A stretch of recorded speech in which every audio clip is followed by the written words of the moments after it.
tous, petits écrans. Aujourd'hui, Madame Lecture va vous lire « C'est l'heure de manger ». Sais-tu que certains animaux se nourrissent de sang, de pierres ou de déchets? Que d'autres transportent la nourriture dans leur rabat-joue ou préfèrent utiliser leur peau gluante comme garde-manger? Tu ne le crois pas?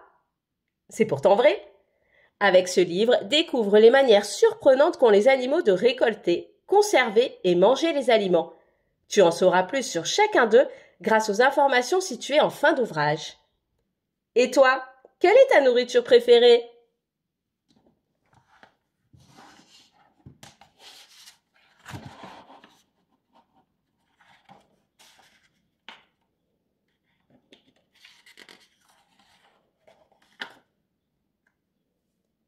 Quelle est ta nourriture préférée? Ce n'est probablement ni le ver de terre, ni le sang, encore moins la crotte d'éléphant. Des animaux vivent pourtant de ces aliments. Et la nourriture n'est pas la seule bizarrerie. Souvent, les animaux ont des manières bien surprenantes de récolter, conserver et consommer leurs aliments. Ils les enveloppent dans de la soie, les roulent en boule ou les collent parfois sur leur peau. Certains animaux mangent la même nourriture à tous les repas. D'autres engloutissent à peu près n'importe quoi. Quelques-uns goûtent d'abord un morceau pour s'assurer de ce qu'ils vont manger. Le panda géant passe 12 heures par jour à mâcher des pousses de bambou. Encore du bambou. 6000 verres de lait.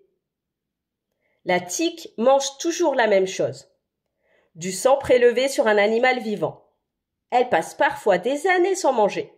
Mais lorsque vient l'heure du repas, elle peut consommer une quantité de sang équivalente à 100 fois son propre poids. Si tu voulais en faire autant, il te faudrait boire environ 6000 verres de lait en un repas. Il faut beaucoup d'énergie à la musaraigne pour maintenir son corps au chaud. Si elle ne mange pas pendant 2 ou 3 heures, elle risque de mourir de faim. Ver de terre vivant à tous les repas.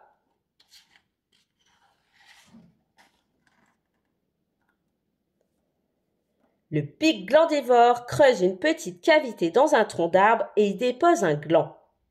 Il peut placer plus de 50 000 glands dans un seul arbre.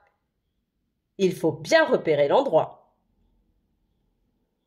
Quelle drôle de tête!